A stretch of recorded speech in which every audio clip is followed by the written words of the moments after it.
Then authority, responsibility and accountability, ये important factor है, important principle है फ्यूल का for administrative effectiveness of a management. After authority, responsibility and accountability, the third is discipline. Discipline ये school का matter लगता है, लेकिन हम लोग जानते हैं कि स्कूल का भी मैनेजमेंट होता है और स्टूडेंट्स का अपना लाइफ का भी मैनेजमेंट होता है. Discipline is all pervasive.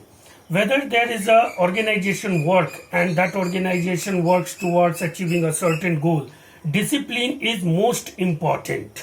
Discipline is pivot. Discipline plays a pivot role in any organization towards achieving goal. Without discipline, we can't imagine a success. Discipline, what is discipline? Discipline actually it is a timing. Discipline is timing. Discipline is prompt towards decision making, discipline towards a systematic approach, scientific approach towards your work, towards your organization, and discipline is all about increase the productivity of a person. Thus discipline को भी fuel ने administrative principal के रूप में ज्यादा जरूरी माना है मैनेजमेंट की सफलता के लिए. चौथा है unity of command. Unity of command refers that whenever there is a direction given through top level to middle level and lower subordinate, that command has a unity. A uniform dialogue should be surpassed from top level to bottom level to make them understand better form in a better form towards that direction and towards that work. If there is a deviation in command and different groups of people within organization get different commands, then there may be some dispute and then there may be some collapse of ideas, and there is overlapping of ideas and action, and that create a problem. So fuel enforce that when there is a command word delivered from top level to bottom level, that must be a unity of command. And same, the next, unity of direction. Unity of direction, direction is a guideline towards a certain work or action, and that direction should be given in a uniform mode to everyone of the lower and lower subordinates and towards middle level management. Unity of direction plays a most important role when action is actually performed at a ground level. Thus unity of direction is also most important principle of fuel principles of management. 6, subordination to individual interest to general interest. Subordination of individual interest to general interest.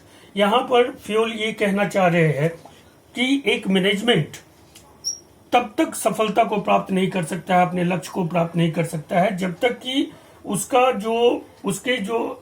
उस organisation में जो लोग काम करते हैं उनके individual interest को organisation के जनरल इंटरेस्ट से मर्ज न किया जाए. तो यहाँ पर फ्यूल वेरी क्लियर कॉन्सेप्ट रखते हैं कि only those organization get success or able to achieve goals which in general interest were going to be merged with individual interest.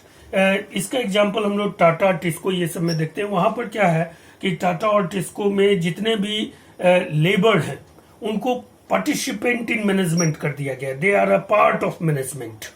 सो और उनको ये बता दिया जाता है कि अगर इस साल कंपनी को 30% प्रॉफिट होगा तो 30% लाभांश और बोनस भी सभी को दिया जाएगा. जितना कंपनी अर्न करेगी उतना ही लाभांश और बोनस उनके कामगारों में, अधीनस्थ कर्मचारियों में भी बांटा जाएगा. That is an example of subordination of individual interest to general interest.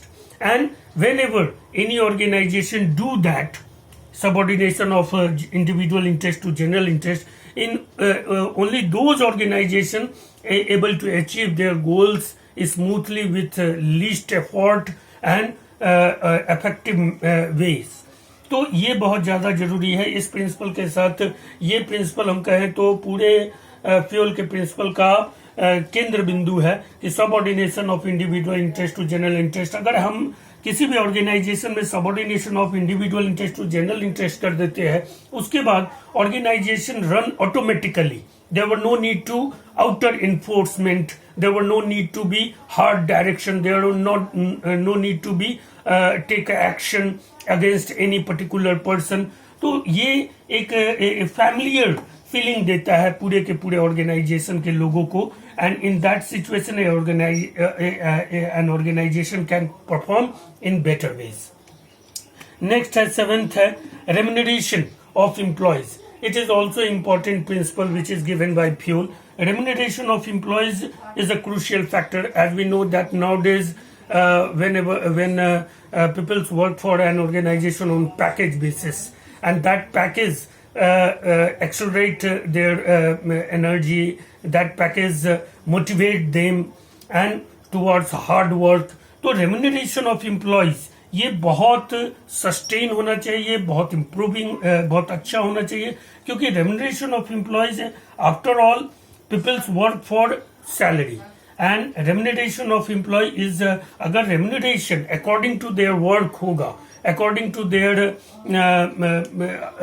Work के नेचर के अनुसार होगा, तो फिर या ओवर टाइम जैसे हम लोग देते हैं, ओवर टाइम रेम्यूनरेशन या बोनस या इस तरह के रेम्यूनरेशन को हम अगर उनके काम के साथ जोड़ते हैं, उनके काम में जो जोखिम है, जो रिस्क वो उठाते हैं, उसके अनुसार अगर हम रेम्यूनरेशन देते हैं, तो एम्प्लॉय सेल्फ एस्टीम होगा towards that particular work. And in that situation management को कम से कम एफर्ट लगाकर उस बड़े से बड़े काम को वो कर सकता है.